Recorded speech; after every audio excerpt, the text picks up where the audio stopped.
রমজান মাসে তারাবির নামাজের মধ্যে 4 রাকাত পর পর মুনাজাত দেওয়ার বিধান কি? এ ব্যাপারে শরীয়ত কি বলে? রমজান মাসে তারাবির 4 রাকাতের পর পর আমাদের দেশে যেই আপনার হচ্ছে 3-4-12G, মোবাইলে হচ্ছে 3G আর ওখানে আছে 3-4-12G গতিতে যে দোয়া পড়া হয়, এই দোয়া 4 রাকাতের পর পর এইভাবে পড়তে হবে, এটা সুন্নাহ দ্বারা প্রমাণিত নয়। নবী সাল্লাল্লাহু আলাইহি ওয়াসাল্লাম সাহাবীদের থেকে এইরকম কোনো প্রমাণ নাই। এই দোয়াই পড়তে হবে। আপনি যে কোনো দোয়া পড়তে পারেন, অসুবিধা নেই। একেবারে সুবহানাল মুলকি পারে না, তারপরে ঠোঁট নাড়ায়, কিরে পারেননি রে ভাই? না, খালি কি পারে, হুজুর আগামীকালকে তারাবি পড়াবো, এখন দোয়াটা জানি কি হুজুর মুখস্থ নাই। আর বাঙালির মারে আল্লাহর গজব, নামাজ না পড়লে অসুবিধা নাই, কিন্তু দোয়া না করলে খবর আছে। তো তাড়াতাড়ি হুজুর শিখাই দেন, কোনো সমস্যা নেই। নামাজ শেষ করে সালাম ফিরায় খালি সুবহানাল মুলকি মালাকুত করে টান দিবি, তাইলে হয়েছে। বাকিটা বাঙালিরা সারাই দিবে, ঠিক কিনা? এই যে পরে, আচ্ছা বলেন, দোয়া মানে আল্লাহর কাছে চাওয়া, দোয়া মানে কি? আর আল্লাহর কাছে চাওয়ার ক্ষেত্রে কি তাড়াহুড়া করে চাওয়া যাবে? আপনি কোন একজন সংসদ সদস্য, প্রধানমন্ত্রীর কাছে, বা আপনি কোন একজন চেয়ারম্যানের কাছে কিছু একটা চাইবেন, তো ভদ্র ভাষায় নাকি তাড়াহুড়া করে? স্যার আমাদের এলাকায় রাস্তা নাই, রাস্তা নেই, মহা বিপদে আছি, আপনি যাবেন, যাই দেখবেন আমাদের রাস্তার অভাব, আমরা খুব বিপদে আছি, আমাদের অবস্থা খুব খারাপ স্যার। শুনবে? বলে যে পাগলাগার হতে যাবো না, তারপরে আইসো। তাহলে আপনি যদি সাধারণ মানুষের কাছে তাড়াহুড়া করে চান, সে যদি না শুনে, আল্লাহর কাছে চাওয়ার সময় কি তাড়াহুড়া করে না আস্তে আস্তে আস্তে আস্তে ধীরস্থিরতার সাথে চাইতে হবে? আপনি 4 রাকাতের পর যে কোনো দোয়া পড়তে পারেন, নির্দিষ্ট এই দোয়াই পড়তে হবে, এরকম কোনো নির্দিষ্টতা নেই। আল্লাহুম্মা ইন্নী নাসআলুকাল জান্নাতা যেটা পড়ে, আর সুবহানাল মুলকি, এগুলো কোনোটা নির্দিষ্ট নয়। যদিও সামনে রমজান আসবে, এই জন্য হয়তো আগে প্রশ্ন দিয়েছে। কিছু কিছু জায়গায় এতেকাফে থাকার জন্য টাকা দেওয়া হয়, শরীয়তের বিধান কি? কোনো ব্যক্তিকে ইবাদতের জন্য, এতেকাফ হচ্ছে একটা ইবাদত, ইবাদতের জন্য টাকা দিয়ে ইবাদত করানো, যিনি ইবাদত করবেন তার জন্য হারাম, যিনি টাকা দিবেন তার জন্য হারাম। এতেকাফ করানোর জন্য টাকা দিয়ে এতেকাফে বসাইতে হবে, বা টাকা দিয়ে তাকে চুক্তি করে নিতে হবে, এটা জায়েজ হবে না। সংক্ষেপে বলছি, হুজুর কিছু কিছু জায়গায় রমজান মাসে এতেকাফ করার সময় বাহিরে বেশিরভাগ সময় কাটায়। এতেকাফের প্রশ্ন এখন কেন? এটা তো শীতকালে গরমকালের প্রশ্ন, গরমকালে শীতের প্রশ্ন। আচ্ছা, রমজান মাসে এতেকাফ করার সময় বাহিরে বেশিরভাগ সময় কাটায়, এতে কি এতেকাফ ভঙ্গ হয়ে যাবে? অবশ্যই ভঙ্গ হয়ে যাবে। বিনা কারণে যদি কেউ মসজিদ থেকে বের হয়ে এতেকাফে আছে, কিন্তু মসজিদ থেকে বের হয়ে সে একটু দোকানে দেখে আসবে, আছে খবরে কি বলতেছে, তারপর চা দোকানে 1 কাপ চা খেয়ে আসবে, এরকম অহেতুক কাজে যদি বের হয়, তাহলে তার এতেকাফ ভেঙে যাবে। আশা করি বুঝতে পেরেছেন। ফাম্মা বানতাগ, 1 নম্বর কারণ হচ্ছে যারা সীমা লঙ্ঘন করবে। 2 নম্বর কারণ হচ্ছে ওয়া আসারাল হায়াতাদ দুনিয়া, আখিরাতের তুলনায় যারা এই দুনিয়ার জীবনকে প্রাধান্য দিবে, পরকালে তারাই জাহান্নামে যাবে। শাইতানির রাজিম। বিসমিল্লাহির রহমানির রহিম। فأما من طغى وآثر الحياة الدنيا فإن الجحيم هي المأوى وأما من خاف مقام ربه ونهى النفس عن الهوى فإن الجنة هي المأوى. وقال النبي صلى الله عليه وسلم فوالله لا الفقر أخشى عليكم ولكن أخشى عليكم أن تبسط عليكم الدنيا كما بسطت على من كان قبلكم فتنافسوها كما تنافسوها فتهلككم كما أهلكتهم. সকলে মুহাব্বতের সাথে দুরূদ ইব্রাহিম পড়ি। আল্লাহুম্মা সাল্লি আলা মুহাম্মাদি ওয়া আলা আলি মুহাম্মাদ কামা সাল্লাইতা আলা ইব্রাহিম ওয়া আলা আলি ইব্রাহিম ইন্নাকা হামিদুম মাজিদ। আল্লাহুম্মা বারিক আলা মুহাম্মাদি ওয়া আলা আলি মুহাম্মাদ কামা বারাকতা আলা ইব্রাহিম ওয়া আলা আলি ইব্রাহিম ইন্নাকা হামিদুম মাজিদ।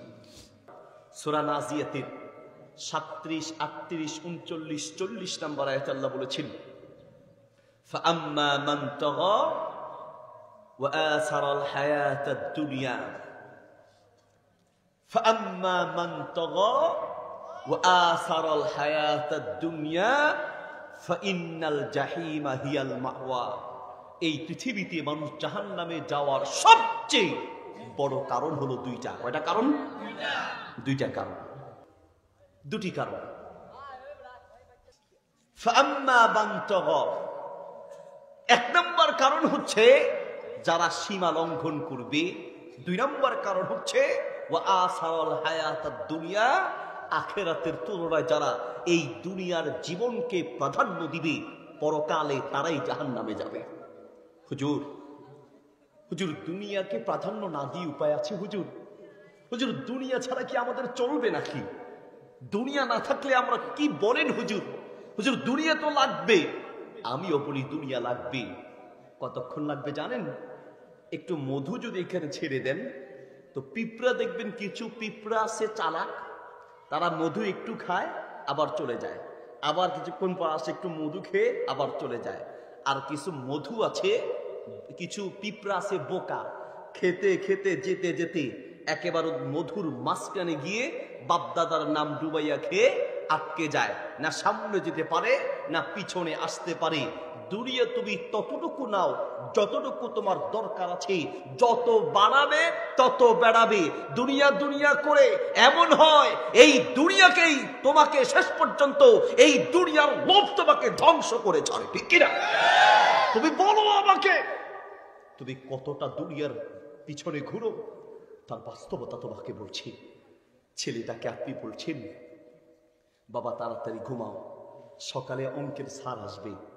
বাবা তাড়াতাড়ি ঘুমাও, সকালে ইংরেজির স্যার আসবে। বাবা তাড়াতাড়ি ঘুমাও, সকালে স্কুলে যেতে হবে। বাবা তাড়াতাড়ি ঘুমাও, সকালে কোচিংয়ে যেতে হবে। বাবা তাড়াতাড়ি ঘুমাও, সকালে প্রাইভেট আছে। আপনি এত বড় নাফরমান, আপনি আপনার ছেলেটাকে সকালে অঙ্কের কথা বললেন, আপনি আপনার ছেলেটাকে ইংরেজির কথা বললেন, আপনি আপনার সন্তানটাকে সকালে স্কুলের কথা বললেন, কোচিং এর কথা বললেন, প্রাইভেটের কথা বললেন। আপনি এত বড় নাফরমান, যেই আল্লাহ আপনাকে সন্তান দিয়েছে আপনি সন্তানকে একবারও বলেন নাই বাবা তাড়াতাড়ি ঘুমাতে যা, সকালে ফজরের নামাজ পড়তে যেতে হবে, ঠিক কিনা? আপনি তো সেই দিনই সন্তানকে বুঝিয়ে দিয়েছেন তোমার আখিরাতের চেয়ে দুনিয়া বড়, তোমার নামাজের চেয়ে অঙ্ক বড়, তোমার নামাজের চেয়ে ইংরেজি বড়, তোমার নামাজের চেয়ে তোমার স্কুল বড়, তোমার কোচিং বড়। সন্তানটাকে তো আপনি ধ্বংস করেছেন, আর এই সন্তান বড় হয়ে আপনাকে বৃদ্ধাশ্রমে রেখে আসবে। কে রেখে আসে? ও তো দুনিয়া বুঝে গেছে। মা বাপ যদি বাসায় না থাকে ওষুধের খরচ লাগবে না, ঠিক না? টাকা খরচ নেই, টাকা তো চিড়ে ফেলছে, আর আপনি তো তাকে ঠিক টাকা চিরিয়েছেন। নবী সাল্লাল্লাহু আলাইহি ওয়াসাল্লাম বড় দুঃখ করে বলছেন, মিশকাতের 440 নম্বর পৃষ্ঠাে হাদিসটি আছে। হাদিসটি আত-তারগিব ওয়াত-তারহিব কিতাবে আছে, হাদিসটি মুসনাদে আহমদে আছে। আল্লাহর নবী বলছেন ফাওয়াল্লাহ, আল্লাহর কসম করে বলছি, ফাওয়াল্লাহ আল্লাহর কসম করে বলছি, লাল ফাকরা আখশা আলাইকুম ওয়ালাকিন আখশা আলাইকুম আন তুবসাতা আলাইকুমুদ দুনিয়া কামা বুসিতাত আলা মান কানা ক্বাবলাকুম ফাতানাফাসুহা কামা তানাফাসুহা ফাতুহলিকাকুম কামা আহলাকাতহুম ওয়া ফি রিওয়ায়াতিন ফাতুলহিয়াকুম কামা আলহাতুম। শোনো, আমি নবী ভয় করছি তোমরা ধ্বংস হবে, অভাবে পড়ে ধ্বংস হবে। আমি নবী এই ভয় করছি না দারিদ্রতার কারণে ধ্বংস হবে, আমি নবী এই ভয় করি না। আমি নবী ভয় করি তোমরা টাকার লোভে, দুনিয়ার লোভে ধ্বংস হয়ে যাবে। দুনিয়ার লোভে অর্থ যত বাড়ে মানুষ অমানুষ তত বেশি হয়। টাকা যত বাড়ে মানুষ আর মানুষ থাকে না। এই টাকার লোভে মানুষ পশুতে পরিণত হয়। সূরা আরাফের 179 নম্বর আয়াতে আল্লাহ বলছেন উলাইকা কাল আনআম বাল হুম আদল। এই পৃথিবীতে কিছু মানুষ আছে দেখতে মানুষের মতো হলেও এরা পশুর চেয়ে খারাপ, এরা কুকুরের চেয়ে খারাপ। আরে টাকার জন্যই তো ভাই ভাইয়ের গায়ে হাত তোলে, টাকার জন্যই তো ভাই বোনের সম্পর্ক নষ্ট হয়, টাকার জন্যই তো বন্ধু বন্ধুর শত্রু হয়। তোমাকে কি দিয়ে বুঝাই রে ভাই আমার? দুনিয়া লাগবে কতক্ষণ? পানি যতক্ষণ নদী নালা খাল বিলে থাকে ততক্ষণ এই পানিটা নেয়ামত। কিন্তু এই পানি যদি বাড়তে বাড়তে ঘরের চাল পর্যন্ত উঠে যায়, ওই পানি আর নেয়ামত থাকে না, ওটা কেয়ামত হয়ে যায়। আগুন যতক্ষণ পর্যন্ত চুলার মধ্যে থাকবে ততক্ষণ এই আগুনটা নেয়ামত, রান্নার জন্য লাগবে। কিন্তু আগুন যদি ঘরের ছাদ পর্যন্ত উঠে যায়, ওই আগুনের নেয়ামত না, ওটা ধ্বংসের কারণ হয়। দুনিয়ার মহব্বত থাকবে, কিন্তু দুনিয়ার মহব্বত যদি আখেরাতের চেয়ে বেশি হয়ে যায়, জান্নাতের চেয়ে দুনিয়ার মহব্বত বেশি হয়, তখন ওই দুনিয়া তোমার জন্য ধ্বংসের কারণ হয়। তুমি বলছো হুজুর নামাজের কথা বললেই হুজুর সময় পাই না, হুজুর দোকানদারি করি তো, কাস্টমার, হুজুর চাকরি করি তো সময় পাই না, হুজুর ব্যবসা করি তো সময় পাই না, হুজুর গাড়ি চালাই তো সময় পাই না। কাকে বলছো তুমি সময় পাও না? যেই আল্লাহ তোমাকে সময় দিয়েছেন সেই আল্লাহর জন্য তুমি সময় পাও না। যেই আল্লাহ তোমাকে ব্যবসার সুযোগ দিয়েছেন সেই আল্লাহর জন্য সময় পাও না।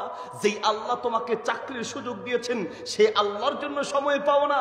যেই আল্লাহ তোমাকে এত অসংখ্য নিয়ামত দিয়ে বাঁচিয়ে রেখেছেন সেই আল্লাহর জন্য নামাজের সময় তোমার হয় না। তোমার চেয়ে নাফরমান আর কেউ থাকতে পারে না। বিভিন্ন মাহফিলে গেলে আমাদেরকে বলে, হুজুর একটু নামাজের কথা বলেন, হুজুর হুজুর একটু নামাজের ওয়াজ করেন হুজুর। আর আমি আমারে বলি, মুসলমানের বাচ্চা, তাকে নামাজের ওয়াজ করে বুঝাইতে হয়। আরে নামাজের ওয়াজ তো একজন মুসলমানকে বুঝাইতে হবে, তোমাকে কেন? ঠিক কিনা? তোমাকে কেন বুঝাইতে হয়? হুজুর সময় পাই না। সময় পাও না? পাবে। মাঝে মাঝে হসপিটালে যেও। আমি মাঝে মাঝে বলি, বন্ধু আল্লাহর দয়া বুঝতে চাও? তোমার উপরে আল্লাহর কি পরিমাণ ভালোবাসার মায়া আছে বুঝতে চাও? তোমার উপরে আল্লাহর কি পরিমাণ মেহেরবানি আছে বুঝতে চাও? যাও হসপিটালে, গিয়ে দেখো তোমার মতো আমার মতো বহু যুবক, তোমার মতো আমার মতো বহু শক্তিশালী ব্যক্তি ক্যান্সারে আক্রান্ত হয়ে বছরের পর বছর হসপিটালের বিছানায় ছটপট করছে। সময় তার আছে, তুমি সময় পাও না। আর আল্লাহ তাকে সময় দিয়েছে, তুমি কি সেই সময়ের অপেক্ষা করছো? হ্যাঁ, হুজুর সময় পাই না। আরে তুমি চাইলেই 2 রাকাত নামাজ পড়ে, আমি চাইলেই 2 রাকাত নামাজ পড়ে আল্লাহর সামনে সিজদায় পড়ে ঘন্টার পর ঘন্টা কাটতে পারি। কিন্তু এমন বহু মানুষ পঙ্গু হসপিটালে হাত পা ভেঙে বসে আছে, চাইলেও সুন্দর করে দাঁড়িয়ে আল্লাহর সামনে 2 রাকাত নামাজ পড়ে একটা সিজদা দিতে পারবে না। তুমি জানো পৃথিবীর কত মানুষ কত বিপদে আছে? তুমি আমি ঠিক যেই মুহূর্তে আরামে কথা বলছি, শুনছি, সুস্থ অবস্থায় তাকিয়ে তাকিয়ে ওয়াজ শুনতে পারছি, ঠিক এই মুহূর্তে পৃথিবীর বহু মানুষ অ্যাক্সিডেন্ট করে তার লাশটা রাস্তার পাশে পড়ে আছে। ওই দিন মাহফিলে আসার সময়, কিছুদিন আগের কথা বলছি, একটা অ্যাক্সিডেন্ট করা গাড়ি দেখে বললাম একটু গাড়িটা থামান দেখি। সেই গাড়ির ভিতর থেকে লাশগুলোকে টেনে টেনে বের করছি। কারো হাত আছে, কারো পা নেই, কারো পা আছে তো মাথা নেই। শরীরের গোস্ত কেটে কেটে সেই বাস থেকে বের করা হচ্ছে। আরে ওই অ্যাক্সিডেন্ট করা লোকটা আমিও হতে পারতাম, সেই অ্যাক্সিডেন্ট করা লোকটা তুমিও হতে পারতে, সেই অ্যাক্সিডেন্ট করে মাটির তলে তুমিও যেতে পারে। করোনায় আক্রান্ত হয়ে বহু মানুষ মাটির তলে আছে, তুমিও সেই মাটির তলে যেতে পারতে। আল্লাহ দয়া করে তোমাকে বাঁচিয়ে রেখেছে। আচ্ছা, কোন উপলব্ধি? কোন উপলব্ধি নাই। বলো আমাকে হুজুর, আমি একদিন তাহাজ্জুদের নামাজে সিজদায় পড়ে আল্লাহর সামনে পাক্কা 1 ঘন্টা শুধু আল্লাহর শুকরিয়া আদায় করেছি। আল্লাহর শুকরিয়া আদায় করেছি। আল্লাহকে বলেছি, রব তুমি পৃথিবীর বহু মানুষকে চোখ দাও নাই, আমাকে দিয়েছো, আলহামদুলিল্লাহ। তুমি পৃথিবীর বহু মানুষকে অন্ধ বানিয়েছো, কিন্তু আমাকে আল্লাহ চোখ দিয়েছো, আলহামদুলিল্লাহ। তুমি জানো তোমার উপরে আল্লাহর কত দয়া? তোমার কোনো উপলব্ধি নেই। আরে বুঝার মতো কোনো ব্রেনই তো তোমার নাই। তোমার ব্রেন তো তুমি ছবি দেখে দেখে তোমার ব্রেন নষ্ট করেছো। তুমি তো তোমার খেলা দেখে দেখে তুমি তোমার ব্রেনটাকে নষ্ট করে ফেলেছো। তুমি তো ফেসবুক আর ইউটিউবে, তুমি ইন্টারনেটে ঢুকে অশ্লীল ভিডিও দেখে তোমার মেধাকে তুমি নষ্ট করে ফেলেছো। বুঝার শক্তি থাকবে কোত্থেকে? এক অন্ধ হাফেজকে ডেকে, অ্যারাবিয়ান এক অন্ধ হাফেজ, তাকে ডেকে প্রশ্ন করা হলো, তোমাকে আল্লাহ দুটি চোখ দেয় নেই, তারপরে তুমি আল্লাহর কোরআনটা মুখস্থ করেছ। এই চোখ যে আল্লাহর কত বড় নিয়ামত, সেটা আপনি আর আমি বুঝবো না। সেটা আপনি আর আমি বুঝবো না। কে বুঝবে? যাকে আল্লাহ দুইটা চোখ দেয় নাই সে বুঝবে এই দুটি চোখের দাম কত বেশি। এক পাশে কোটি টাকার বান্ডিল দিবেন, আরেক পাশে বলবেন তোমার দুটি চোখের ব্যবস্থা করব। সে বলবে কোটি টাকার বান্ডিল লাগবে না, আমার দুটি চোখ আমার সবচেয়ে বড় নিয়ামত। আল্লাহু আকবার।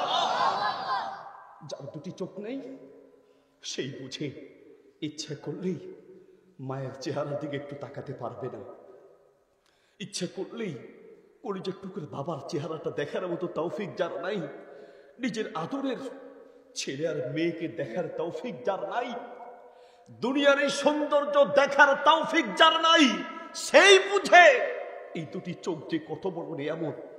তোমাকে যে আল্লাহ দুটি চোখ দিয়েছেন, তুমি কি শুকরিয়া আদায় করেছো বলো আমাকে। ওই অন্ধ হাফেজকে বলছি, তোমাকে আল্লাহ দুটি চোখ দেয় নেই, অল্প সময়ের জন্য আল্লাহ যদি তোমার দুটি চোখ ফিরিয়ে দেয়, তুমি সর্বপ্রথম কি দেখতে চাইবে? দুটি চোখ মনে করো অল্প সময়ের জন্য আল্লাহ তোমাকে দিয়েছে, তুমি সর্বপ্রথম কি দেখতে চাইবে? সেই অন্ধ হাফেজ বলছে, আল্লাহ আমাকে চোখ দেয় নেই, আমি না দেখেই আল্লাহর এই কোরআনটা মুখস্থ করেছি।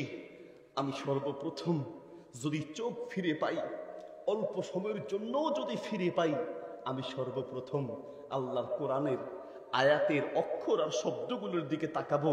সেই আয়াতের অক্ষর, কোরআনের অক্ষর আর শব্দগুলো যে কি সুন্দর, না দেখে মুখস্থ করেছি, সর্বপ্রথম আল্লাহর কোরআনের আয়াত আর শব্দের দিকে তাকাবো। আল্লাহু আকবার।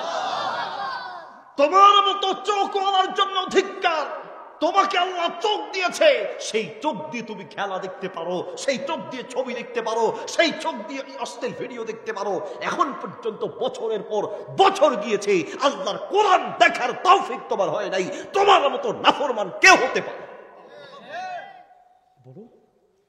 একটা মাস চলে গেল, একটা বছর চলে গেছে কারো কারো জীবনে।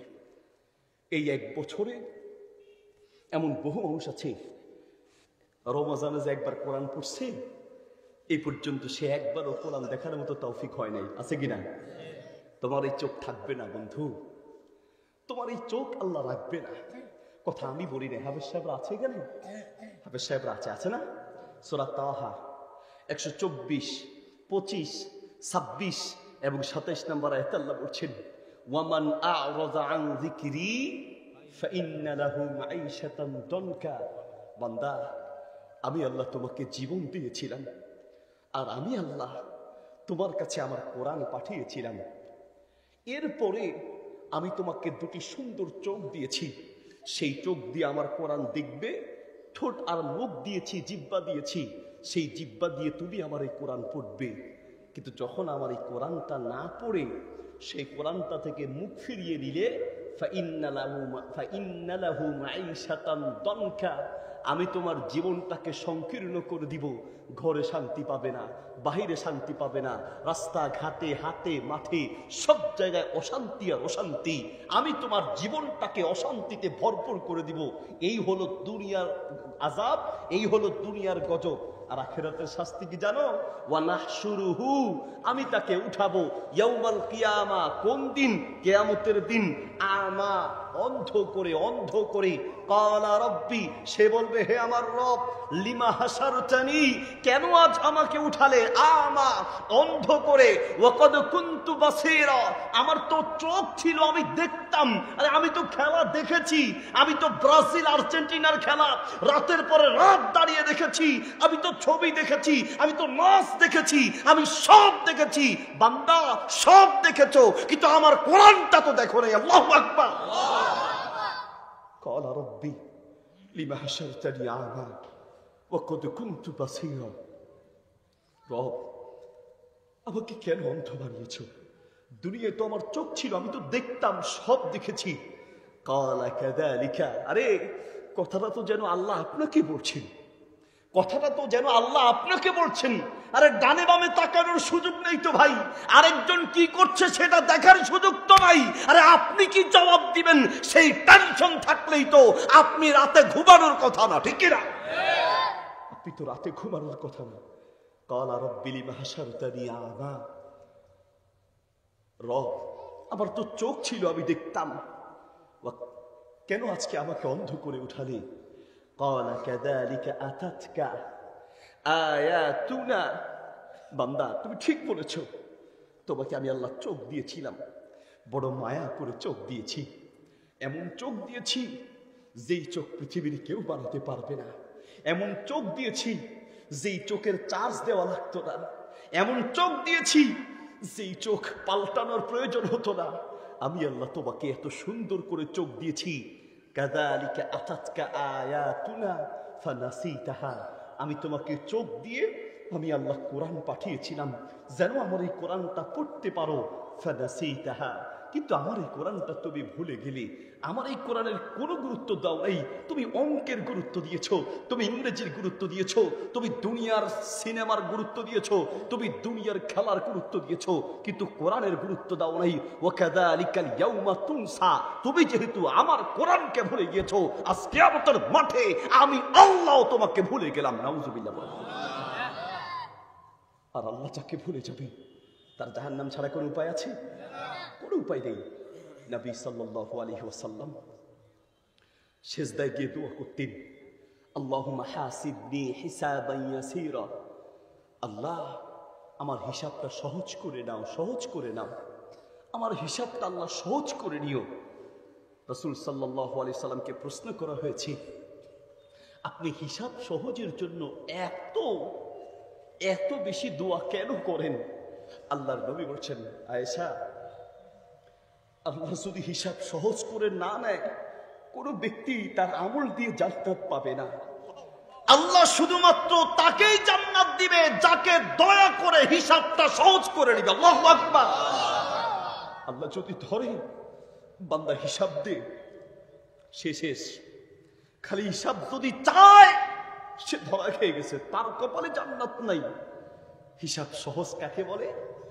কাছে ডাকবেন, সুবহানাল্লাহ বলেন, দেখে আমল নামা দেখিয়ে প্রশ্ন করবেন, বান্দা তোমার আমল নামে এই গুনাহগুলো আছে, বান্দা তুমি করেছো?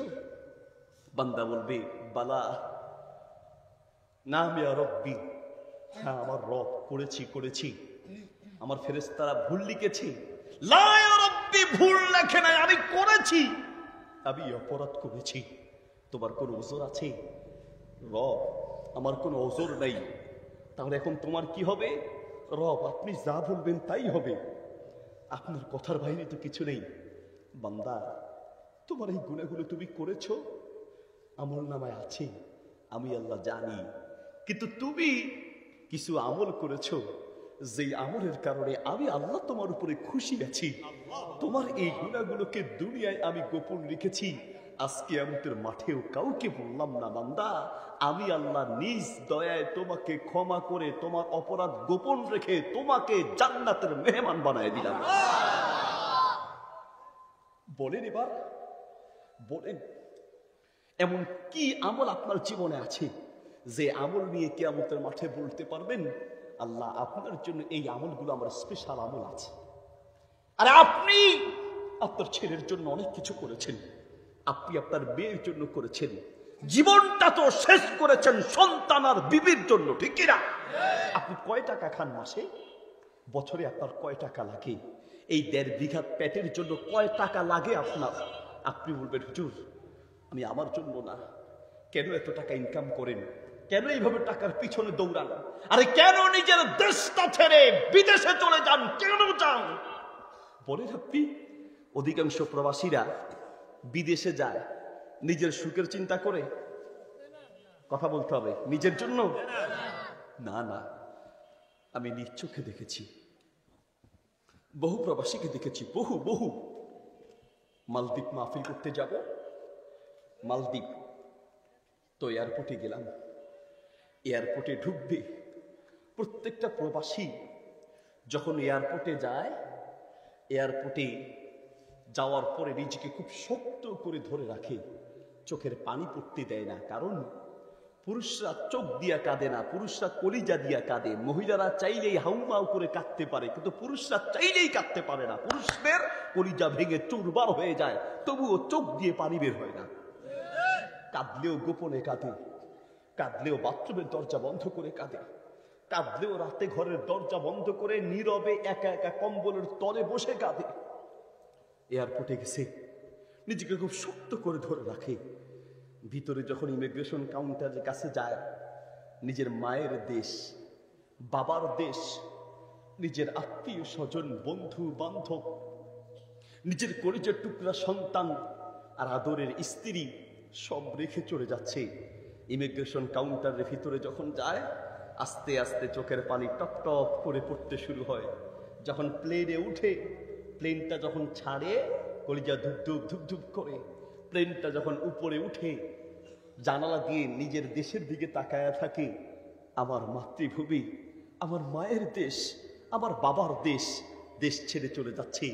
প্লেনটা উপরে উঠতে উঠতে প্রত্যেকটা প্রবাসীকে জিজ্ঞেস করবেন, যখন বাংলাদেশ আর দেখা না যায়, প্রত্যেকটা প্রবাসী কাঁদতে কাঁদতে চোখের পানি দিয়া বুক ভাসায়।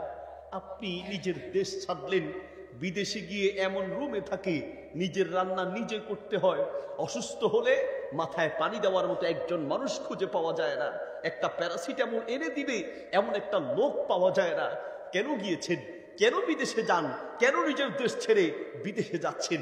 যাচ্ছি হুজুর আমার ছেলের ভবিষ্যতের জন্য, আমার মেয়ের ভবিষ্যতের জন্য, আমার বিবির জন্য। যেই সন্তান বিবি, যেই মা বাপ আর আত্মীয় স্বজনের জন্য নিজের জীবনটাকে শেষ করেছেন, এমন একটা সময় আসবে সেই আত্মীয় স্বজন, সন্তান, বিবি সারা দুনিয়া ছেড়ে এই মাটির তলে যেতে হবে, ঠিক কিনা? যান আজকে বাড়িতে বিবি, তোমার জন্যই তো আমার জীবনটা শেষ করেছি। কলিজার টুকরা সন্তান, তোমার জন্য আমার জীবনটা শেষ করেছি। আমি যখন দুনিয়া থেকে বিদায় হব, প্রথম রাত মাটির তলে আমার সাথে এক রাত থেকো বিবি, এক রাত। কলিজার টুকরা সন্তান, আরে তোমার জন্য করতে করতে যেই রব আমাকে বানিয়েছে, সেই রবের জন্য কিচ্ছু করতে পারি নাই, কিচ্ছু পারিনি, কিচ্ছু। আরে ভাই কিচ্ছু করেন নাই, আপনিও করেন নাই, আমিও করতে পারি নাই, ঠিক কিনা? তোমার, তুমি বিবির জন্য, তুমি কলিজার টুকরা ভয় পাবো। একটা মাত্র রাত আমার আবদার, আমার সাথে মাটির তলে থেকে। কয় রাত? কয় রাত? একটা রাত। বিবি বেশি লাগবে না, কলিজার টুকরা সন্তান বেশি নয়, একটা মাত্র রাত আমার সাথে মাটির তলে থেকে। আপনার সন্তান বিবি মাটির তলে থাকবে? আরে মাটির তলে থাকবে দূরে থাক, আপনি যেই ঘরে মারা যাবেন সেই ঘরে একা থাকতে ভয় পাবে, আপনার লাশের কাছে একা থাকতে ভয় পাবে। আপনি যেই খাটে মারা যাবেন সেই খাটে একা ঘুমাতে ভয় পাবে। আপনাকে নিয়ে মাটির তলে রেখে মাটি চাপা দিয়ে চলে আসবে। আপনি যে মাটির তলে কিভাবে আছেন, কি অবস্থায় আছেন, কেমন আছেন, খোঁজ দিতে একদিনও যাবে না, 2-4 বছর কাটবে, তারপরে আপনার কথা ভুলে যাবে। নামাজের পরে দোয়া করবে নিজের জন্য, মায়ের কথা বলে যাবে, বাবার কথা বলে যাবে। আল্লাহ বলেন, বান্দা, আল্লাহর চেয়ে আপন পৃথিবীতে বান্দার জন্য আর কেউ নাই, ঠিক কিনা? ওয়ামাল হায়াতুদ দুনিয়া ইল্লা মাতাউল গুরুর। সারা দুনিয়াটাই স্বার্থ রে ভাই, সারা দুনিয়াটাই স্বার্থ। বিশ্বাস করো, সারা দুনিয়াটা একটা স্বার্থ। টাকা আছে, এদিকে বন্ধুর কাছে দাম আছে, আত্মীয়র কাছে দাম আছে। দিতে যতদিন পারবেন ততদিন আপনি শ্বশুর বাড়ির সেরা জামাই। দেওয়া যতদিন ঠিক থাকবে আপনি শ্বশুর বাড়ির সেরা জামাই। শ্বশুর বাড়ির সেরা জামাইয়ের ইতিহাস আপনি জানেন? স্বার্থ কাকে বলে শুনেন। স্বার্থ, স্বার্থ কাকে বলে? বিদেশ থেকে এসেছে বিশাল ট্রলি নিয়ে, এনে শ্বশুর বাড়িতে দিয়েছি। এখন শ্বশুর বাড়ির লোকেরা উঠতে বসতে চলতে ফিরতে সব সময় জামাই আর জামাই, সেরা জামাই। কয়েকদিন পরে বাংলাদেশে এসে করোনা হয়েছে। করোনা হওয়ার পরে শাশুড়িকে ফোন দিয়ে মেয়ে বলছে, মা রাত তো অনেক হয়ে গেছে, তোমাকে জানাইতে দেরি হয়ে গেছে, কারণ রিপোর্ট আসতে দেরি হয়েছে। মা রিপোর্ট এসেছে, তোমার জামাইয়ের যে আজকে কয়দিন জ্বর ছিল, এখন পরীক্ষা করার পরে রিপোর্ট এসেছে তোমার জামাইয়ের করোনা পজিটিভ, করোনা হয়েছে। মা মেয়েকে বুদ্ধি দিচ্ছে, মা রাত্রটা দূরে দূরে থাকবি, দূরে দূরে। সকাল হলে পরে আমি সিএনজি পাঠায় দেব, টপ করে সিএনজিতে উঠে বাসায় চলে আসবি, বাকিটা আমি দেখব। করোনা হওয়ার পরেও বন্ধুর কাছে ছিল, প্রমাণ নাই। করোনা হওয়ার পরেও শ্বশুর কাছে ছিল, প্রমাণ নাই। করোনা হওয়ার পরেও শাশুড়ি কাছে ছিল, প্রমাণ নাই। করোনা হওয়ার পরেও মা কাছে ছিল, এমন প্রমাণ আছে। করোনা হওয়ার পরেও বাপ সন্তানকে কোলে নিয়ে হসপিটালে নিয়েছে, এমন অসংখ্য প্রমাণ আছে। ঠিক কিনা? তুমি চিনো আত্মীয় কাকে বলে? তুমি বুঝো?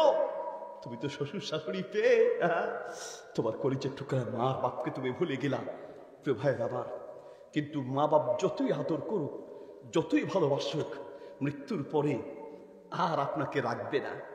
কাঁদবে, চোখের পানি ফেলবে, কিন্তু শেষ পর্যন্ত আপনাকে মাটির তলে রেখে আসবে। এবার বলেন, যার জন্য এত কিছু করলেন, মাটির তলে যাওয়ার পরে কেউ আছে? কেউ বলবে যে সে মাটির তলে কেমনে থাকবে? আরে না, আমি আজকে এখানে এই কবরের পাশে আমি থাকবো, আমি তার সাথে কবরে আজ থাকবো। রাজি হবে কেউ?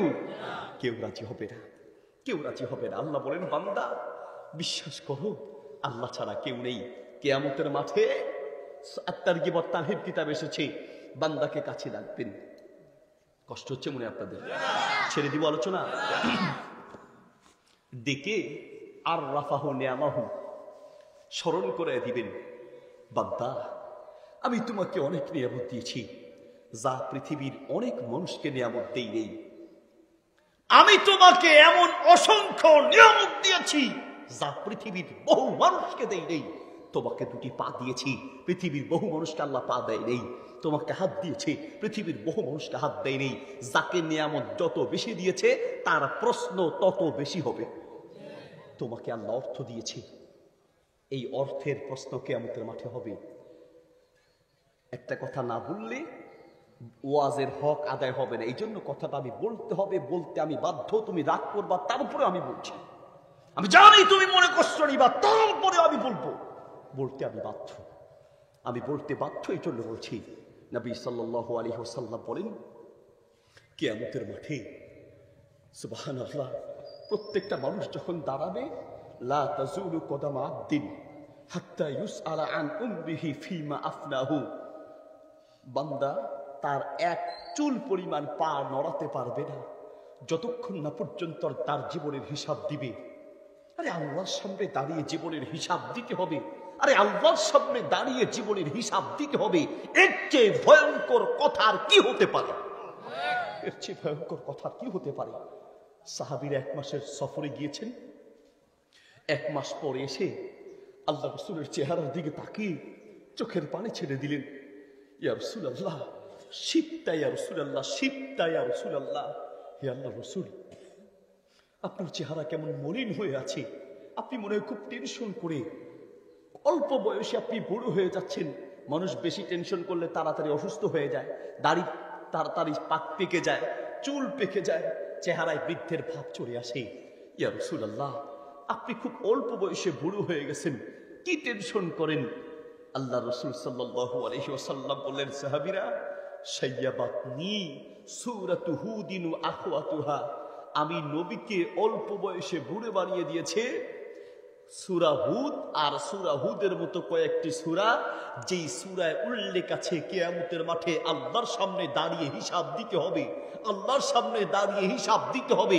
এই টেনশন করতে করতে আমি নবী অল্প বয়সে বুড়ো হয়ে যাচ্ছি। আল্লাহু আকবার। তোমার কোনো টেনশন নেই, তোমার কোনো টেনশন নেই।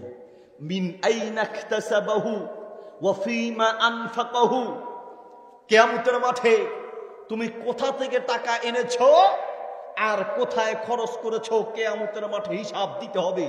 যদি এই কথা আমি তোমার কলিজায় ঢুকাতে পারি, তাহলে তুমি এবার নিজে চিন্তা করো, কিয়ামতের মাঠে আল্লাহর সামনে দাঁড়িয়ে কিভাবে হিসাব দিবা।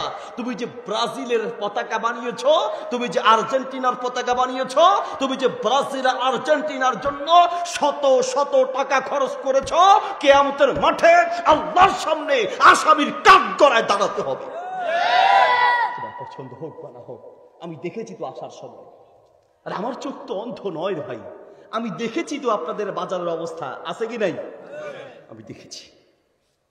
না জেনে করেছো, আল্লাহ হয়তো মাফ করবে, তওবা করো। কিন্তু বলা আমার দায়িত্ব। হুজুর এইসব না বললে হয় না? না না, হয় না তো, কেন হবে? আর আমাকেও তো আল্লাহর সামনে দাঁড়িয়ে হিসাব দিতে হবে, ঠিক কিনা? আমাকে বলতে হবে, বলা আমাদের দায়িত্ব। আমাকে বলতে হবে, তুমি মানবা কি মানবা না সেটা তোমার দায়িত্ব। হুজুর 500 টাকা দিয়ে একটা পতাকা কিনছি আর 200-300 টাকা দিয়ে একটা জার্সি কিনছি, হুজুর এটা একটা ব্যাপার হইল হুজুর? হুজুর এটা নিয়ে আপনি এত কথা কেন বলেন হুজুর? বাবা, তোমার কাছে 500 টাকার কোনো দাম নেই। তোমার কাছে একটা পতাকা 500 টাকা, জার্সি 300 টাকা, অথবা 1-2 হাজার টাকা খরচ করে প্রজেক্টও লাগিয়েছো, তোমার কাছে এই টাকার কোনো দাম নেই। কিন্তু তুমি কি জানো, দেশের বহু মানুষ, এদেশের বহু মানুষ শুধু 500 টাকার জন্য সকাল থেকে সন্ধ্যা পর্যন্ত উত্তপ্ত গরম সূর্যের আলোতে, সূর্যের তাপে মাথার ঘাম পায়ে ফেলে সকাল থেকে সন্ধ্যা পর্যন্ত মাটি কাটে 500-600 টাকার জন্য, ঠিক কিনা? তুমি জানো এদেশের মাটিতে বহু মানুষ একটা বালিশ কেনার মতো তৌফিক তার নাই। যাও চাঁদপুর রেল স্টেশনে যাও, তোমাদের কাছেই তো আছে চাঁদপুর রেল স্টেশন, গিয়ে দেখো। ঢাকা কমলাপুর রেল স্টেশনে যাও, কুমিল্লা রেল স্টেশনে যাও, গিয়ে দেখো কিছু মানুষ, সুবহানাল্লাহ, আল্লাহু আকবার। আল্লাহ যদি আমাদেরকে হিসাব জিজ্ঞেস করে কি যে জবাব দিব। কিছু মানুষ একটা কম্বল কিনবে, সেই তৌফিক তার নাই। 500 টাকা দিয়ে একটা কম্বল কিনার অভাবে সালার বস্তা গায়ে দিয়ে ঘুমায়। 200 টাকা দিয়ে একটা বালিশ কিনবে, সেই তৌফিক নাই। মাথার নিচে ইট মাথার নিচে দিয়ে তারপরে ঘুমায়। একটা কম্বল কিনতে পারে না, একটা কম্বলের অভাবে ছালার বস্তা গায়ে দেয়। আরে তুমি ওই ব্রাজিলের বলো আমাকে পতাকা দিয়ে দেশের কি হবে, মানুষের কি উপকার হবে? কাতার বিশ্বকাপ কোটি কোটি টাকা খরচ করে বিশ্বকাপের আয়োজন করেছে, বলো আমাকে দেশের কি লাভ হয়েছে, জাতির কি লাভ হয়েছে? তোমার ওই 500 টাকা ওই পতাকা কিনে খরচ না করে একটা গরিব দুঃখীর জন্য একটা কম্বলের ব্যবস্থা করো, আল্লাহর রহমত আর বরকত তোমার উপরে নাযিল হবে, ঠিক কি না? তুমি জানো অভাব কাকে বলে? আল্লাহ তোমাকে দিয়েও পরীক্ষা করেন, না দিয়েও পরীক্ষা করেন। আমি ইন্টারনেটে একটা ভিডিও দেখে নিজেকে নিয়ন্ত্রণ করতে পারিনি। একটা ছোট বাচ্চা সম্ভবত 2-3 দিন খায় নাই, একটা রুটি তার সামনে মাত্র ধরেছে, লাফ দিয়ে উঠে সেই রুটিটার জন্য লাফালাফি শুরু করেছে। রুটিটা যখন হাতে পেয়েছে, রুটি কি দিয়ে খাবে সেটা খুঁজে নেই। শক্ত এই রুটিটা 1 মিনিটে খেয়ে শেষ করে ফেলেছে। 2-3 দিনের খাবার নাই। আবার দেখলাম আফ্রিকার কিছু গরিব মানুষ, বাচ্চা বসে বসে মাটি পানি দিয়ে মিশিয়ে মাটিকে বিস্কিট বানিয়ে মাটি খেয়ে নিজের পেটের ক্ষুধা দূর করছে। কেমনে আল্লাহর সামনে হিসাব দিবা? মনে রেখো, কেমনে দিবা? চিন্তা করো, কেমনে হিসাব দিবা? আরে তোমার তো 4-5 রঙের তরকারি না হলে তোমার পেটের ভাত হজম হয় না। এই যে মাদ্রাসাগুলো, খোঁজ নিয়ে দেখো কেমনে চলে। এতিম আছে মাদ্রাসা? এতিম আছে? হ্যাঁ, এতিমখানাগুলো যাও, এতিম মিসকিনদের গিয়ে খোঁজ খবর নিয়ে দেখো। 3-4 পদের তরকারি দূরে থাক, এক পদের তরকারিও ঠিক মতো প্রতিদিন ভালো করে হয়তো বহু এতিমখানায় পায় না। আরে যাও না একদিন গিয়ে বলো, হুজুর আরে আমি তো প্রতিদিনই ভালো খাই, 4-5 পদের তরকারি থাকে, হুজুর এই টাকাগুলো রাখেন, একদিন ভালো খাবারের ব্যবস্থা করেন, আমিও হুজুর এই এতিমদের সাথে একবেলা খেতে চাই, এই মিসকিনদের সাথে আমি একবেলা খেতে চাই। হুজুর এই যে শীতের রাত, হুজুর আমার ঘরে তো বিদেশি কম্বল, এই বাচ্চাগুলো কিভাবে ঘুমায়, নিচে কি আছে, গায়ে একটা কম্বল দেওয়ার মতো ভালো কম্বল আছে কিনা, একটা কম্বল 3-4 জনে গায়ে দেয়, শীতের রাত্র একজন এদিকে চলে গেলে আরেকজন খালি হয়ে যায়, মাথা ঢাকে তো পা ঢাকতে পারে না, একজন ঢাকে তো আরেকজন বের হয়ে যায়। হুজুর এইভাবে কষ্ট করছে, হুজুর এই 100 জন ছাত্রের কম্বলের ব্যবস্থা আমি করব, 5 জনের কম্বলের ব্যবস্থা আমি করব, আর ওই করেই দেখো না এই দুনিয়াতেই আল্লাহ তোমার উপর রহমত আর শান্তি নাযিল করবে, ঠিক কিনা?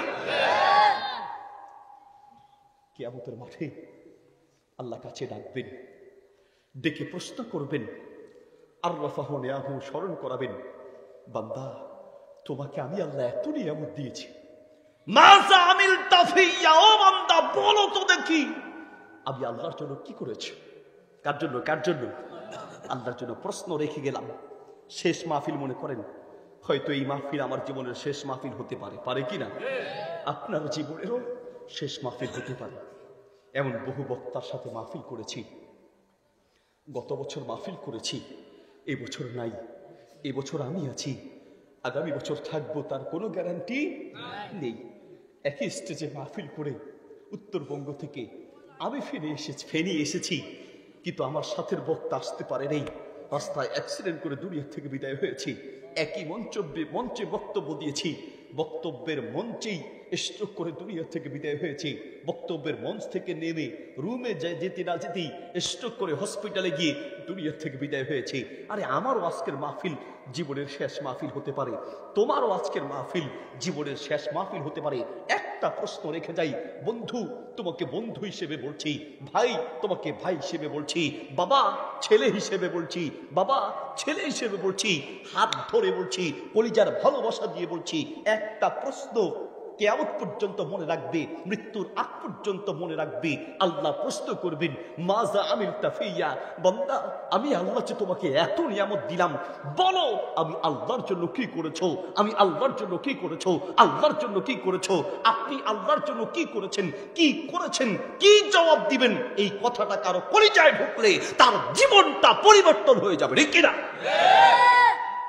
তুমি করেছো, তুমি নেইমারের জন্য করেছো।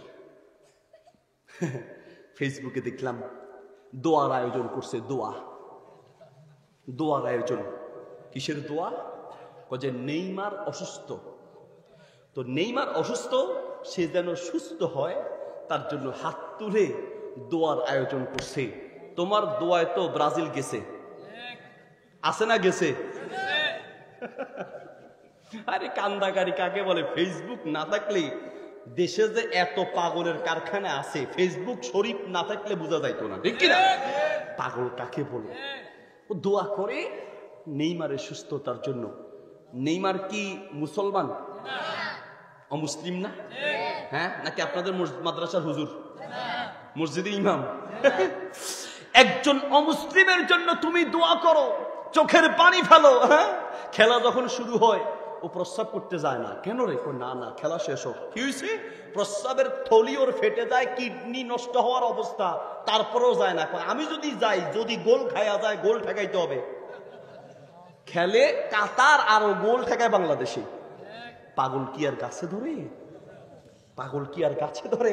তুমি নেইমারের জন্য দোয়া করো, তুমি মেসির জন্য দোয়া করো, তুমি ব্রাজিল আর আর্জেন্টিনার জন্য দোয়া করো। তুমি এত অযোগ্য, তুমি এত নাফরমান, তুমি এত মূর্খ, তুমি তোমার মা বাবার জন্য পর্যন্ত দোয়া করো না, ঠিক কিনা? তুমি তোমার বাবার জন্য দোয়া করো না। তোমাকে কি দিয়ে বুঝাই তুমি কত মূর্খ? তুমি নেইমারের জন্য করেছো, ঝগড়া করেছো, মারামারি করেছো, প্রজেক্ট লাগিয়েছো, পতাকা লাগিয়েছো, জার্সি বানিয়েছো, দল গঠন করেছো। ব্রাজিলের জন্য, আর্জেন্টিনার জন্য, যেই দল তুমি পছন্দ করো সেই দলের জন্য করেছো। আমাকে বলো আল্লাহর জন্য কি করেছো? হুজুর করছি, করেছো? আল্লাহর জন্য করা কাকে বলে? একটা দৃষ্টান্ত দিব। নবী সাল্লাল্লাহু আলাইহি ওয়াসাল্লাম বললেন দান করো, দান করার কথা বললেন। আমাদেরকে তো দান করার জন্য, আল্লাহু আকবার, আজকের মাহফিলে তো কালেকশন নাই না? যাক আলহামদুলিল্লাহ। কালেকশনের মাহফিল শুনলে আমরা একটু ভয় পাই, কারণ প্রধান বক্তারে বসাইয়া রেখে তার আগে কালেকশন।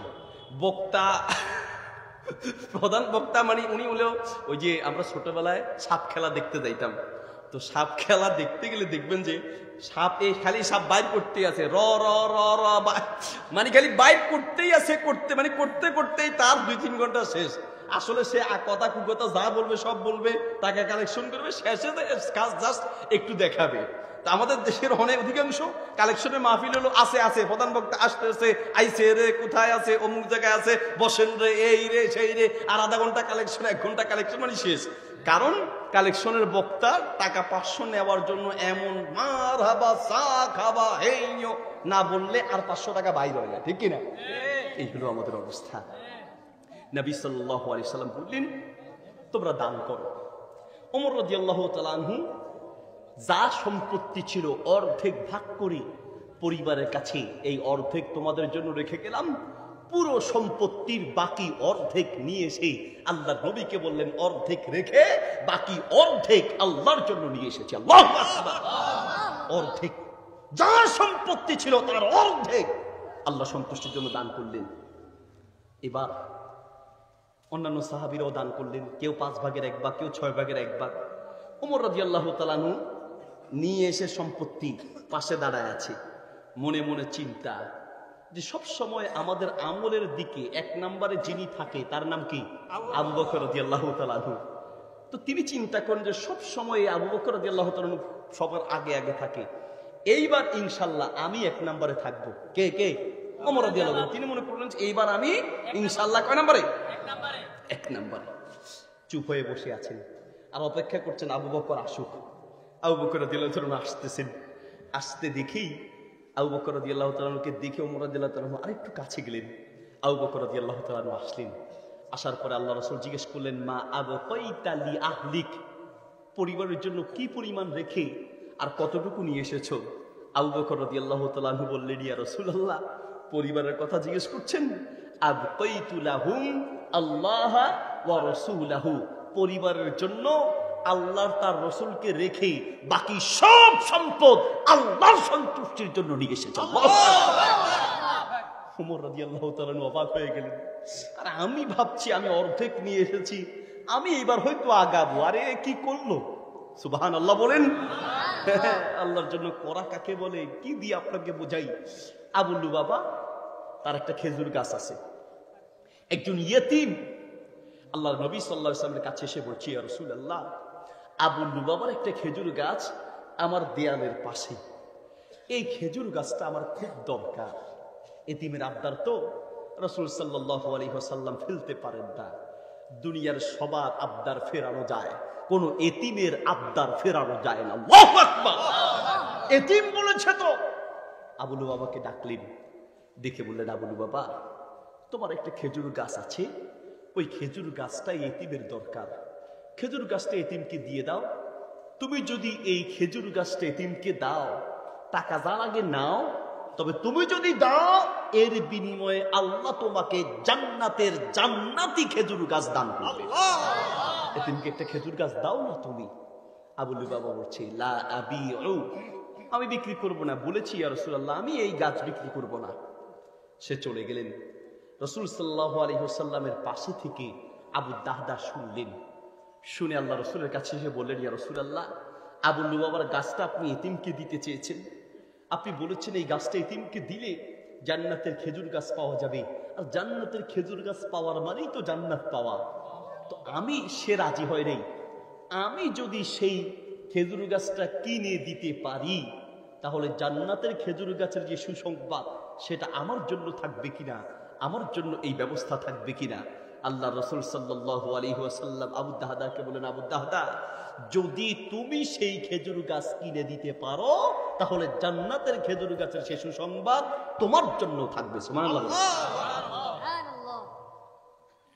এক দূরে চলে গেলেন আবু লুবাবার কাছে। আবু লুবাবা, ভাই তোমার মাইকে ডিস্টার্ব করছে না? কোকো করতেছে। একটু আবুলু বাবা, আমার বড় আশা, আমার বড় ইচ্ছা, তোমার যে খেজুর গাছটা আছে, আল্লাহ রসুল তোমাকে বলেছে, তুমি হয়তো মনে করেছো টাকা পয়সা কম দিতে পারে, তুমি বলো কত লাগবে, যা লাগবে তাই দিব, তবে খেজুর গাছটা আমার কাছে বিক্রি করো। আবুলু বাবা, আসলে ওই গাছটা আমার লাগবে না, আমার লাগবে জান্নাত, সেই জান্নাতের জন্যই ওই খেজুর গাছটা কিনতে চাই। সুবহানাল্লাহ বলো। বিক্রি করো, কত লাগবে তুমি বলো। আবুলু বাবার একই কথা, না আমি তো বলেছি আমি বিক্রি করবো না। আবু দাদা আবার চিন্তা করলেন, বুঝছি ও আসলে টাকা দিয়ে কাজ হবে না। কিছু মানুষ আছে দেখবেন টাকার লোভ বেশি, কিছু মানুষ আছে গাছের লোভ, কিছু মানুষ আছে সম্পদের, মাটির লোভ, জমির লোভ। না খেয়ে মারা যাবে, তারপরে এক ডিসিম জমি বিক্রি করবে না।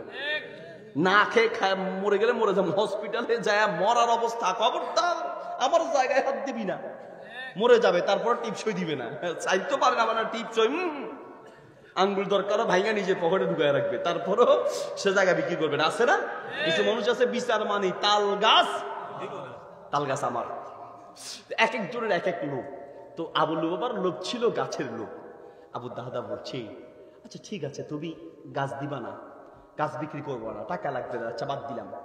এই একটা গাছ তোমার আছে, আচ্ছা মদিনার সেই বুস্তান আবি দাদা, বিশাল ওই বাগান, 600-র উপরে গাছ আছে, মদিনার প্রসিদ্ধ সেই বাগান চিনো? বলছে কে না চিনি, এত প্রসিদ্ধ বাগান সবাই চিনে। বলছে সেই বাগানের মালিক আমি। আচ্ছা তোমাকে যদি এই একটা গাছের বিনিময়ে ওই পুরো বাগানটা দেওয়া হয়, পুরো বাগানের সব গাছ তোমাকে, পুরো জমি তোমাকে দেওয়া হয়, সেই বাগানে ঘর ছিল তাও যদি তোমাকে দেওয়া হয়, তাহলে তুমি রাজি আছো কিনা? আবুলু বাবা এবার বলছে, কি বলো তুমি, একটা গাছের জন্য বিশাল বাগান, আরে জমি, আরে 600 গাছ, 600-র উপরে গাছ, আবার বাড়ি সহ দিবে, কে রাজি না হবে? আবুলু বাবা তুমি স্বাক্ষর করো, চুক্তি করো। চুক্তি হয়ে গেল।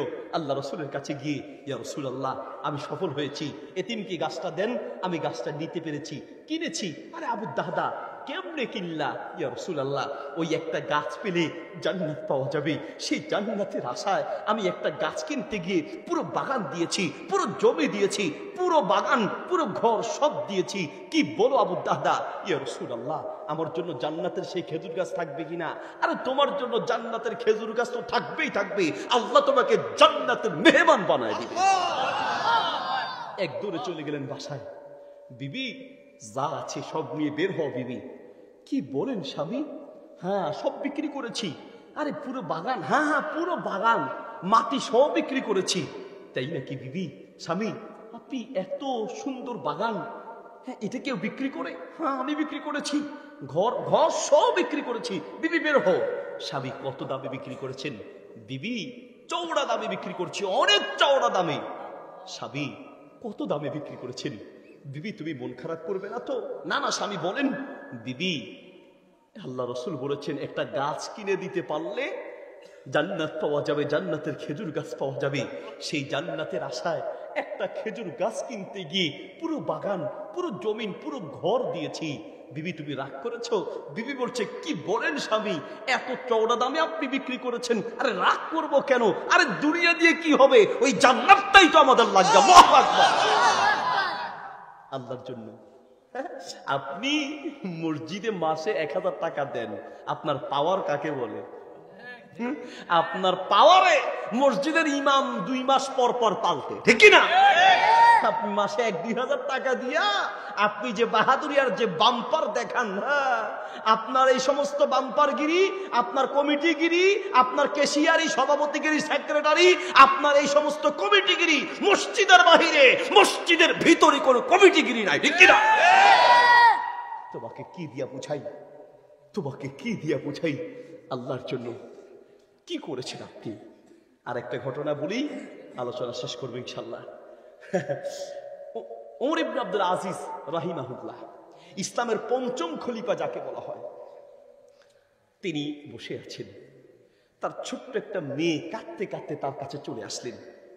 একজন বাপ, এদিকে আমার দিকে তাকান, উঠা বসা করা যাবে না, নাহলে শেষ করে দিই। উঠবেন আপনারা, উঠবেন। উঠবেন না তো ইনশাল্লাহ? একদম নড়াচড়া করা যাবে, ডানে বামে তাকাবেন না, কোনো দিকে তাকাবেন না, এদিকে তাকান। যারা পরে আসবে তারা দাঁড়ায় থাকবে, অসুবিধা নেই, দাঁড়ায় আলোচনা শুনুন, সমস্যা নেই। এদিকে তাকান, আমার দিকে, আবার পিছন দিকে তাকান। ঘটনা তো উল্টো হয়েছে। নেপাল মাহফিল করতে গেছিলাম, নেপাল মাহফিলে আলোচনা করতেছি তো মা কষ্ট চাপাতেন না, মাঝে মধ্যে একটু রসকস দেওয়া লাগবে, নাহলে আমি ওয়াজ করবো আর আপনি আল্লাহুম্মা বিসমিকা আমুতু ওয়াহিয়া, এই জন্য মাঝে মধ্যে একটু রসকস দিতে হয়।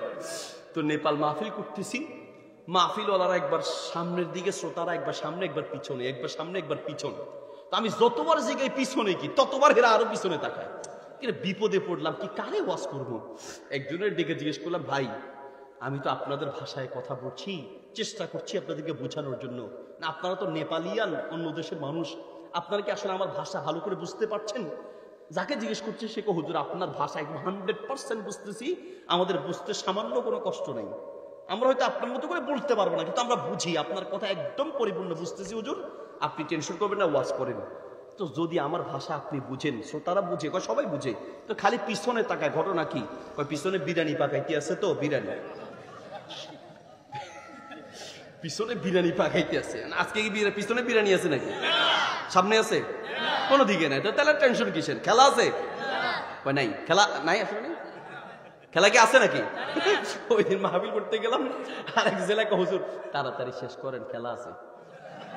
আমার প্যান্ডেলের পিছনেই মানে প্রজেক্টর রেডি করা আছে, মাহফিল শেষ, প্যান্ডেল নামায় ফেলবে, তারপর প্রজেক্টর, মানে একসাথে দুইটাই চলবে। এই হলো আমাদের দেশ। কষ্ট হচ্ছে আপনাদের? ভাই আমার বলতে চাচ্ছিলাম, আল্লাহর জন্য যে আমরা করি, কি পরিমাণ করা উচিত। ওমর ইবনে আব্দুল আজিজ রাহিমাহুল্লাহ বসে আছেন, তার মেয়ে এসে তাকে দেখেই চোখের পানি ফেলে কাঁদতে কাঁদতে বাবার কাছে আসলেন। ওমর ইবনে আব্দুল আজিজ রাহিমাহুল্লাহ এত শক্ত কঠিন ব্যক্তি, সুবহানাল্লাহ, কিন্তু মেয়ের কান্না দেখে নিজেও চোখের পানি ছেড়ে দিয়েছেন। একজন বাপ দুনিয়ার সব সহ্য করতে পারে, 10 জন ছেলে কাঁদলেও এত কষ্ট লাগে না, একটা মেয়ে কাঁদলে তার চেয়ে বেশি কষ্ট লাগে। আপনি আরেকজনের মেয়ে বিয়ে করে এনে যেভাবে আঘাত করছেন, কিছু হলেই মেয়ের বাবার কাছে বদনাম করছেন, গালাগালি করছেন, আপনি জানেন না একজন বাবার মেয়েকে নিয়ে এসেছেন, তার মানে তার পরিচয়টাকে ছিনিয়ে নিয়ে এসেছেন। মেয়ে যে কত আদরের জিনিস, এটা মেয়ের বাচ্চারা অন্য কেউ বুঝবে না। আমিও একজন মেয়ের বাবা, আমিও বুঝি। দূরে মাহফিলে গেলে, গত 2 দিন আগে প্রচন্ড জ্বর, অসুস্থতা, প্রতিটা মুহূর্তে চেহারার সামনে মেয়েটার চেহারা ভাসছে, কারণ একজন বাপ দুনিয়ার সবচেয়ে বেশি নিজের কলিজার টুকরা মেয়েটাকে ভালোবাসে, ঠিক কিনা? তো মেয়ে কাছে তিনি চোখের পানি ছেড়ে দিলেন, জিজ্ঞেস করছেন, লিমাতা বিকি না, কেন কাঁদছ, কি হয়েছে বলো? বলছে, আজ ঈদের দিন, সকলের গায়ে নতুন পোশাক, ও আনা ইবনাতু আমিরিল মুমিনিন, আর আমি হচ্ছি প্রধানমন্ত্রীর মেয়ে, অথচ আমার গায়ে একটা নতুন পোশাক নাই, আশেপাশের সবাই আমাকে দেখে হাসছে। এই লজ্জায় আমার চোখের পানি চলে এসেছে। ওমর ইবনে আব্দুল আজিজ চোখের পানি ছেড়ে বললেন, মা একটু অপেক্ষা করো, আমি আসছি। যাহাবা ইলা হারিসি বাইতুল মাল, তিনি বাইতুল মালের ক্যাশিয়ারের কাছে গেলেন, গিয়ে বলছেন, তুমি আমার একটা উপকার করো, আজ ঈদের দিন আপনি আমার কাছে আসলেন আমিরুল মুমিনিন, আর এভাবে কাঁদছেন কেন? বলছে, আমি কাঁদছি আমার মেয়ের চোখের পানি দেখে আমি আমাকে ঠিক রাখতে পারিনি, যার কারণে তোমার কাছে আসতে বাধ্য হয়েছি। বলছে, কি বলবেন বলেন? বলছে যে আমি আমার বাচ্চাদের জন্য একটু নতুন কাপড়ের ব্যবস্থা করতে পারি নাই, কারণ আমি যা হাদিয়া পাই সবগুলো দান করে আর নিজের পরিবারের জন্য শেষ হয়ে যায়, মাস শেষে কিছুই জমা থাকে না। এখন সন্তানদের জন্য যে একটু নতুন কাপড় কিনবো, সেই তৌফিক আমার নাই। এই জন্য আমি তোমার কাছে এসেছি। আগামী 1 মাস আমি রাষ্ট্রীয় দায়িত্ব পালন করব, সেই 1 মাসের যে হাদিয়া বা বেতন, এই বেতনটা আমাকে যদি অগ্রিম দাও, তাহলে আমি সন্তানদের জন্য একটু নতুন কাপড়ের ব্যবস্থা করে আগামী মাসে একটু কষ্ট করে চলবো। 1 মাসের অগ্রিম বেতনের ব্যবস্থা যদি আমার জন্য করতে, তাহলে আমার জন্য উপকার হতো। আমিরুল মুমিনিনের কথা শুনে ক্যাশিয়ার বলছে, আনতা আমিরুল মুমিনিন, আপনি হলেন রাষ্ট্রপ্রধান, আরে আপনি যা বলবেন তাই তো হবে, আপনি চাইলে তো কোটি কোটি টাকা সব নিয়ে যেতে পারেন, আমার অনুমতি লাগে নাকি? ওমর ইবনে আব্দুল আজিজ বলছেন, কি বলছো তুমি, আমি ইচ্ছা মতো নিয়ে যাব কিয়ামতের মাঠে, আমাকে কি আল্লাহর সামনে হিসাব দিতে হবে না? বলছে, আমিরুল মুমিনিন, আপনি আল্লাহর সামনে দাঁড়িয়ে হিসাব দিতে হবে, এই ভয় যেমন আপনার আছে, আমার ভিতরেও সেই ভয় আছে। আপনি আগামী 1 মাসের অগ্রিম বেতন চাচ্ছেন, আমি আপনাকে কিভাবে দিতে পারি? হ্যাঁ, আমি দিতে পারি, বিশার তিন, একটা শর্ত আছে, আপনি যদি আমাকে গ্যারান্টি সহ লিখিত দিতে পারেন আগামী 1 মাস আপনি বেঁচে থাকবেন এবং আগামী 1 মাস দায়িত্ব পালন করতে পারবেন, আগামী 1 মাস যে বেঁচে থাকবেন এমন গ্যারান্টি যদি আপনি লিখিত দিতে পারেন, তাহলে আমিও আপনাকে আগামী 1 মাসের অগ্রিম বেতন দিতে পারি। ওমর ইবনে আব্দুল আজিজ তাকে বুকে জড়িয়ে ধরে বলল, তুমি আমার চোখ খুলে দিয়েছো, আসলেই তো ঠিক, আমি আগামী 1 মাস দূরে থাক, আগামী 1 দিন বেঁচে থাকবো, আগামী 1 মিনিট বেঁচে থাকবো, সেই গ্যারান্টি আমার যেখানে নাই, আগামী 1 মাসের অগ্রিম বেতন নেই কি করে? আরে আমি আল্লাহর সামনে কি জবাব দিব? কোনো দরকার নেই। সন্তানদেরকে গিয়ে বললেন, বাবারা আমি চেয়েছি নতুন কাপড়ের ব্যবস্থা করতে, কিন্তু এই ঘটনা আমি পারিনি। সন্তানরা বলল, বাবা আপনি চোখের পানি ফেলবেন না, একদম টেনশন করবেন না, আরে দুনিয়া দিয়ে কি হবে, দুনিয়ায় কয়দিন, একটু কষ্ট করে যদি যাই আমরা একসাথে আল্লাহর জান্নাতের মেহমান হতে পারবো। আল্লাহু আকবার। জীবনে কখনো ভেবেছেন, এইভাবে ভেবেছেন? নবী সাল্লাল্লাহু আলাইহি ওয়াসাল্লাম শুয়ে আছেন, তিনি একটি শক্ত খেজুর পাতার বিছানা বিছিয়ে ঘুমিয়ে আছেন। আব্দুল্লাহ ইবনে মাসউদ রাদিয়াল্লাহু তাআলা আসলেন, নবী সাল্লাল্লাহু আলাইহি ওয়াসাল্লাম ঘুম থেকে উঠলেন, উঠার পরে আল্লাহ রাসূলের পিঠে শক্ত পাতার বিছানার দাগ পড়ে আছে। আব্দুল্লাহ ইবনে মাসউদ রাদিয়াল্লাহু তাআলা সেই পাতার দিকে তাকিয়ে চোখের পানি ছেড়ে দিলেন। রাসূল সাল্লাল্লাহু আলাইহি ওয়াসাল্লাম জিজ্ঞেস করলেন, কি হলো? বলছে, ইয়া রাসূলুল্লাহ, ইন্নাল কাইসার ওয়াল কিসরা ইয়ানামানি আলা কাদা ওয়া কাদা। আরে রোম পারস্যের সামান্য বাদশা, তারা তো দুনিয়ার কত ভালো ভালো বিছানায় ঘুমায়, আর আপনি তো সুবহানাল্লাহ, আপনি সাইয়্যিদুল মুরসালিন, এত বড় নবী, আরে আপনি আমাদেরকে বললেও তো একটা ভালো কাপড়ের, একটা ভালো নরম বিছানার ব্যবস্থা করতে পারি, কেন এত কষ্ট আপনি সহ্য করছেন? আল্লাহর নবী বলছেন, মালি ওয়ালিদ দুনিয়া, কেন কাঁদছো? আরে কান্নার কি আছে? এই দুনিয়ার সঙ্গে আমাদের কি সম্পর্ক? আমরা তো এই দুনিয়ার জন্য আসি নাই, আমরা এসেছি আখিরাতের জন্য। আল্লাহু আকবার। আমরা আখিরাতের জন্য এসেছি। আবু হুরায়রা রাদিয়াল্লাহু তাআলা আনহু নবী সাল্লাল্লাহু আলাইহি ওয়াসাল্লাম দুনিয়া থেকে বিদায় হওয়ার পরে একটা বিয়ের দাওয়াতে গেলেন। বিয়ের দাওয়াতে যাওয়ার পরে আবু হুরায়রার সামনে রুটি আর গোশত দেওয়া হলো। তিনি রুটি আর গোশতের দিকে তাকিয়ে চোখের পানি ছেড়ে দিলেন। পাশে সাহাবী বলছে, আপনি কাঁদছেন কেন? খাচ্ছেন না কেন? বলছে, না আমি এই রুটি আর গোশত আমার পেটে ঢুকাতে পারি না, আমি খেতে পারবো না। বলল, কি কোনো সমস্যা? বলছে, না, আমি তো সেই নবীর সঙ্গে সারা জীবন কাটিয়েছি, যেই নবী তার সারা জীবনে এইরকম একটু ভালো গোশত আর রুটি খেতে পারে নাই, সেই নবীকে এইভাবে হারিয়েছি। আজ নবী নাই, আমি কি করি এত ভালো গোশত আর রুটি আমার পেটে ঢুকাই, আমিও খেতে পারবো না, না খেয়ে উঠে চলে গেলেন। সুবহানাল্লাহ বলেন। কত ভালো আছেন, কত ভালো খাচ্ছেন, আদায় করেছেন কোনো শুকরিয়া?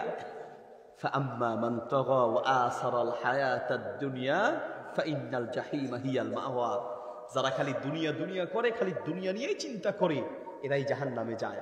আর যারা দুনিয়া নিয়ে বেশি চিন্তা করে তারাই সীমা লঙ্ঘন করে, তারাই সীমা লঙ্ঘন করে। যাদের টাকার লোভ বেশি, দুনিয়ার লোভ বেশি, তারাই সীমা লঙ্ঘন করে, তারাই সীমা লঙ্ঘন করে। দুনিয়াতেও ধ্বংস হয়, আখিরাতেও ধ্বংস হয়।